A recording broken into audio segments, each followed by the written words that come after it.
climax of a year in which Indonesia repudiated the communists and the one-man rule of Sukarno began the night of October 1st, 1966, a year to the day the communists tried to seize the country.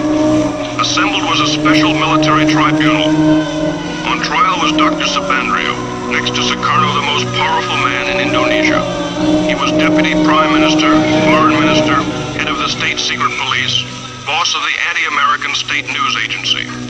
He was also President Sukarno's closest friend and confidant. His trial was particularly significant because it helped establish that Sukarno himself clearly had a role in the communist coup.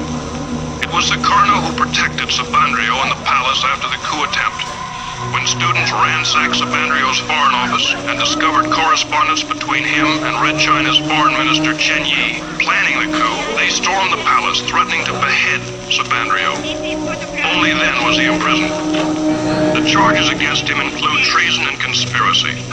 The evidence showed Subandrio helped the 3 million-strong Communist Party, its initials PKI, to plot and carry out the coup, including the mass murder of Indonesia's military high command.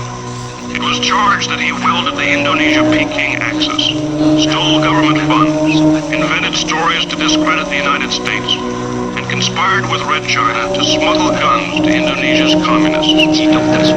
Haji Dr. Subandrio pleaded innocent to all the charges. He was found guilty and sentenced to death.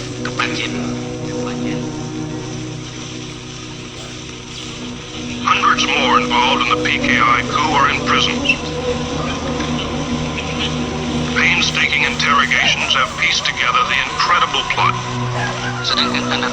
Being questioned is the commander of one of the 3 divisions that spearheaded the coup, Captain Suradi.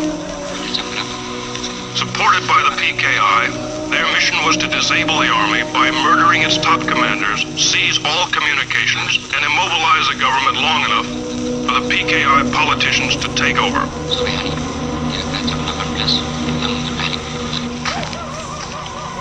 The cells on death row are filled with the plotters. Only because General Suharto and Nasution escaped their murderers and rallied loyal army units was the coup crushed. Colonel Latif here tried to kill General Nasution, was wounded in the process, and now awaits trial. During the coup, Latif directed tactical operations. General Parman, chief of the Army Intelligence, was killed by this man. He shot General Yani, chief of the army. Here the murderer of the deputy chief of staff. Lance Corporal Hargiono missed General Nasution, but shot his sister and infant daughter 5 times.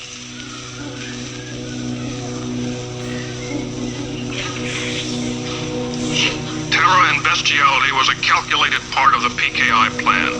They even had special mutilation squads made up of girls. The night of the coup, Endahir tortured Nasution's aide to death with a razor. They call it death of 1,000 cuts. Sex orgies went on before the torture ceremonies got underway. The girls claimed they were promised $10 for the evening's work, but were never paid. The girls were instructed by a communist women's organization called Gerwani. For 6 months before the coup, they were meticulously trained in the fine art of torture. They were even given 4 innocent human victims to practice on. The way it was planned, according to their confessions, was the night of the coup, the captured army generals would be brought to a farm near Jakarta called Lubang Boya, or the Alligator Hole. Here they were to be ritualistically tortured to death. As it worked out, 3 of the generals were dead on arrival. The remaining victims, to the delight of the huge communist throng, were slowly killed. Eventually, the mutilated bodies were dumped down a well. The spectacular atrocities were calculated to so terrorize Indonesia that there would be no resistance to the coup. It worked just the other way. When the hideousness of their crimes were made public, it triggered a national revulsion. This set off the equally brutal slaughter and arrest of 500,000 suspected communists from one end of Indonesia to the other. And the purge continues to this day. Dalam pelaksanaannya ya, supaya kalian bersembunyi, itu aja. Dalam pelaksanaannya akan sembunyi, apabila mereka itu baru ada penyidikan, sudah ada kawan kita. What you see here is typical. supported by the Army, high school and college student organizations, seal off and search a Jakarta suburb for communists. Homes are entered and searched. Men, women, and children are interrogated. Identification papers are examined.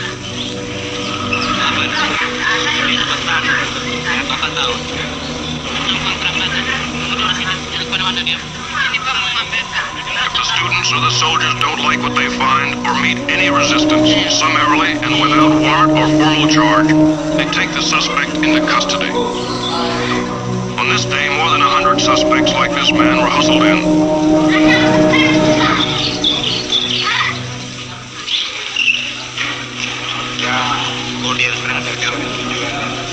A kind of kangaroo court, supervised by military officers, was held in a nearby building. Here they somehow determined which suspects would be arrested.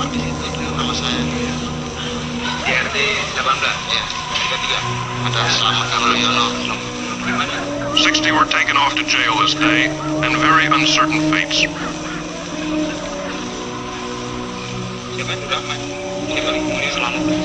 The bitterest current purge is against the Chinese. Between 15 and 40,000 have been killed. The slogans say, Sukarno is the dog of Peking. Sukarno, whore of Peking. The communists are the Chinese. Kill the Chinese.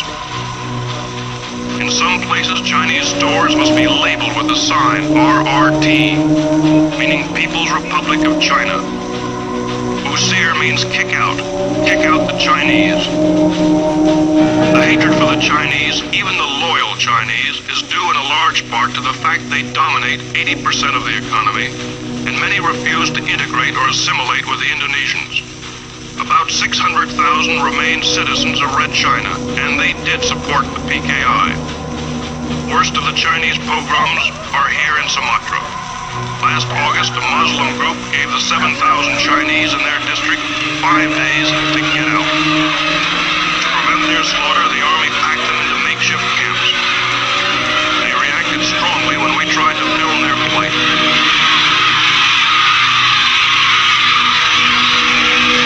For 2 months, 1,600 men and women, children have crowded in here, waiting to return to Red China. As you can hear, they're not very friendly. They're very short of food. They're crying, as you can hear it, Gang Yang America, Gang Yang Neocolonial, which means crush America, crush the neocolonialists.